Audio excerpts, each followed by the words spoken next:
So you're trying to scan something thin with a 3D scanner and it keeps coming out like this, when really you want it to come out like this. Well, if you want this item to turn out like this in your scanning software, then you need to watch this video, because in this video I'm going to explain exactly what to do to stop this happening and for it to turn out like this. So, if that's the tutorial for you today, stick around, I'm going to get straight into it. Hello, I'm Charlie and welcome back to my channel. So before I can show you how to make this work, I've first got to show you how and why it fails. So here we are in Creality Scan 4.2.1 and I've got a few projects here. Let's just open this one for instance first of all and I'll show you. Now as you can see, it's a lovely scan and it's made up of two scans. That's a scan from the top and that's a scan from the bottom. And I've used the software then to join these two together. And as you can see, it's joined them perfectly. And that's because when you scan it from the top, you get some of the siding. So for instance, on this scan here, I've got the top, I've got all there, and I've got this side and this edge. And see how this edge is visible here. Now on the other scan, the bottom, you've got the bottom and you've also got that edge as well. And if there's enough of that edge on both the scans, like there for instance, it will be able to join these two together. And as you can see, when I put the mesh on for that scan, it's absolutely bang on perfect. This one here, as you get thinner, you can have more problems as well. The scans, you can see that I've got a fair bit of the side on this, and I've got a fair bit of the side on that one. And with the features that are there, it was enough to align it. Now this part, because it's so thin, is a different story altogether. And there's the inside of that scan then. And as you can see, it's a nice scan, it's got all these tabs in. And there's the bottom of it. Now you can straight away see by coming from the top, you can't get any of the edges in there because it's so thin. So when I come to align that now and click align, insufficient overlapping area, please try manual alignment. If you then go to manual alignment and select some places, 1, 1, 2, 2, 3, 3, 4, 4, align that. So where do I put this right then? Let me set up a scanning and I'll show you exactly how to do it. Okay, so the way I do it then is I'm going to scan it on its edge. So I've propped it up here on a bit of plasticine and I'm going to do a global marker scan and I'm going to scan it on its edge. Now as I said before, the global marker scan is I go all the way around the object first of all, capturing where the markers are. Then using that global marker scan, I'll go around and actually capture the detail of the item to be scanned, using the global markers as a map. The problem I've got here with it being so thin is I'll do a global marker on that side, but as I go around to this side, it'll lose tracking and it won't be able to marry up the markers on the other side. And that's because you've got to have probably 4 or 5 markers in view at any one time.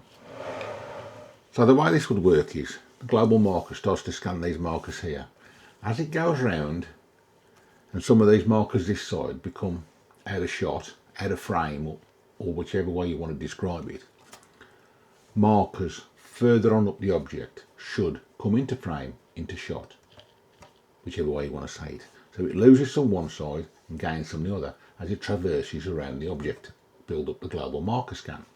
But in this particular case, as it gets up to that end and starts turning the corner, as it's looking at it there, like you can see through the camera now, you can't see the markers, so it won't be able to get round the corner.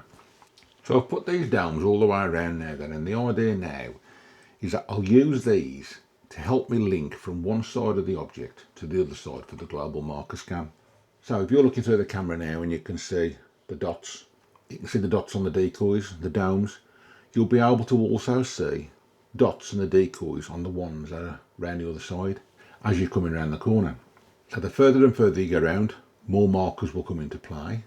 Markers will drop off this side. And hopefully then, if you've got them positioned properly, as you do come around the other side, using these as like little stepping stones to get yourself around the corner, the markers on the back of the object will come into play as well. So new project, global marker. Start on the top and capture the global markers. If I now drop down at an angle, having them global markers on the outside domes in play, I can now get them on that face. So therefore when I come around this side, these are in play, and then the markers on the back will come into view as well. And I can start logging those. So a nice steady pass first of all with the global markers is the way. And then just go around maybe a couple of more times just to make sure at different angles, that you've got everything logged. So therefore now I'll be able to go all the way around this, and it should make a nice scan out of it. And it doesn't matter at all that it's thin. 94 markers, so let's stop there. Go to point cloud. I'm going to scan this at a resolution of 0.25. I'm going to do cross lines. So if I press start now, then you can see that using that global marker you can scan the one side of this wing mirror cover quite well, quite easily. There we are, it's turning blue quite well. That means it's at 0.25 resolution. Now then, this is where I would have lost out before. As I turn the corner here, I would have lost tracking. But because those domes are in view there, I'll be able to get round this corner. And there we are, round the corner. And it's now starting to record the details of the other side of it. Nice and steady. And it's turning blue, which means it's at a resolution of at least 0.25 millimeters. And we come round to this side and get that edge in. Just went a little bit low there. That's why we lost a little bit of tracking. Let's just make sure we got as much as we can on this side. And let's stop it and have a look where we are. Now the one bit I am missing here a little bit is that edge there. That edge there is not very good, which is on the inside, which is what I'm going to need. And that's just pulling that in now.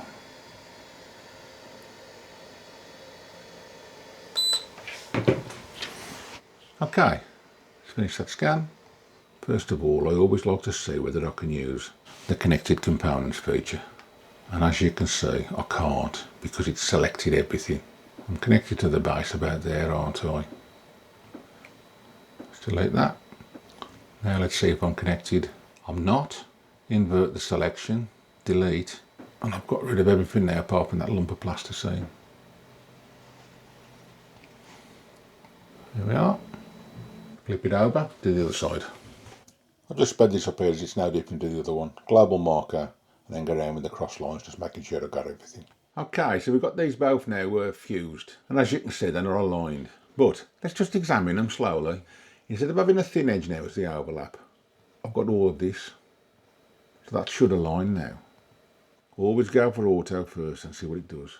And as you can see, it's aligned it. The surface here is a bit naff, and that's because I was scanning that at a funny angle underneath, I think. See, that side's good, and that's because when it was open like this, I've got a good view of that.